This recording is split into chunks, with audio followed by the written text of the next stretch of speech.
que eu acho assim, um dos exemplos mais significativos dessa história da não vingança e do perdão é do Mandela, né? Sim, claro. Você pensar um homem que ficou preso quase 30 anos e ele tem poder para se vingar de quem fez aquilo com ele, mas ele escolhe, né? Falando do desejo, pensei em Aristóteles aqui, desejo, escolha, aspiração, ele escolhe não permitir que esse desejo de vingança seja mais forte do que a aspiração que ele tinha de construir um povo Uma das unido, emoções né? que eu tive na vida foi conhecer Nelson Mandela, pessoalmente.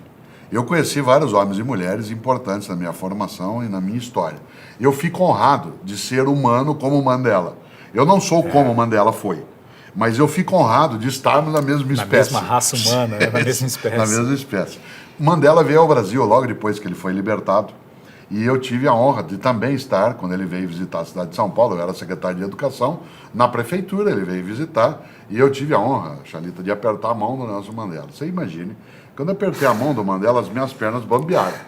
Porque eu não estava apertando a mão do homem, eu estava apertando a mão da decência. Não é toda hora que a gente aperta a mão da decência. Você se lembra, ao mencioná-lo, que ele, quando tomou posse como presidente, né, da África do Sul, no primeiro governo, logo depois do Apartheid, que ele fez o famoso jantar, né, em que as pessoas recebem aqueles que vão honrá-lo por ser o presidente, você se lembra que ele convidou para sentar ao lado dele os dois carcereiros.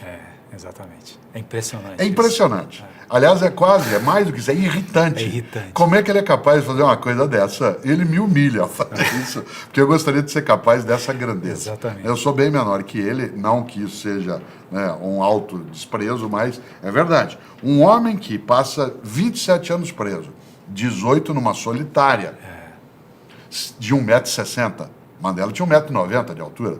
Em 18 anos ele ficou recluso numa pequena jaula, onde ele só saía para ser interrogado e torturado. Advogado, né? Um homem que tinha toda uma trajetória possível, líder na comunidade dele. E ele, para o jantar de posse, em vez de convidar as grandes autoridades, ele chama para sentar um de cada lado Seus os carcereiros. carcereiros. É impressionante. E ainda ao ser perguntado, diz, é porque eu queria que eles me vissem como um humano. Quer dizer, isso é de uma grandeza.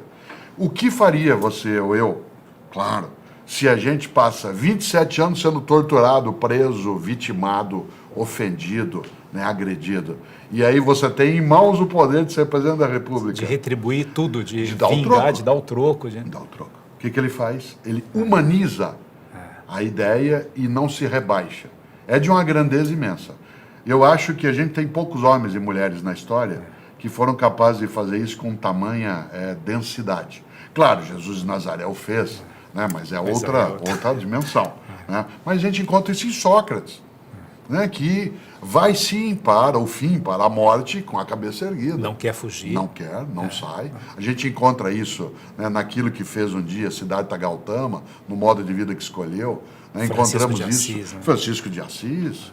Né, encontramos isso com Martinho Lutero, naquilo que conseguiu enfrentar. Encontramos isso com Madre Teresa de Calcutá. Irmã Dulce. Irmã Dulce. Aquela mulher que era frágil, com a coluna, dormiu mais de 20 anos numa cadeira, sentada, cadeira de madeira por causa da dor.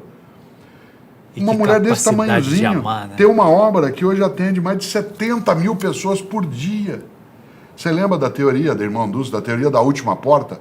Né? Em que ela dizia, nós temos de ser, as irmãs, a última porta que alguém bate. Depois de nós não pode ela não ter outro lugar para procurar. Ela tem que achar em nós a acolhida. Começou num galinheiro, na Cidade Baixa, em Salvador, ali perto da Praça Roma.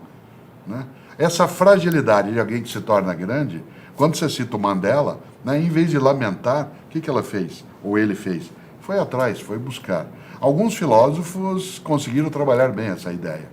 Você lembrou Aristóteles, né? A gente tem essa conversa com Kant também, vai lidar com a ideia de uma paz perpétua, né? Em que a gente tem a abolição do sentimento de vingança, né? Mesmo aquilo que é discutido por Hegel, né? Quando ele diz que quem exagera o argumento prejudica a causa, né? Vai trazendo coisas para o nosso cotidiano. Mas eu gosto que a gente seja capaz de trazer essa conversa para uma mesa vespertina.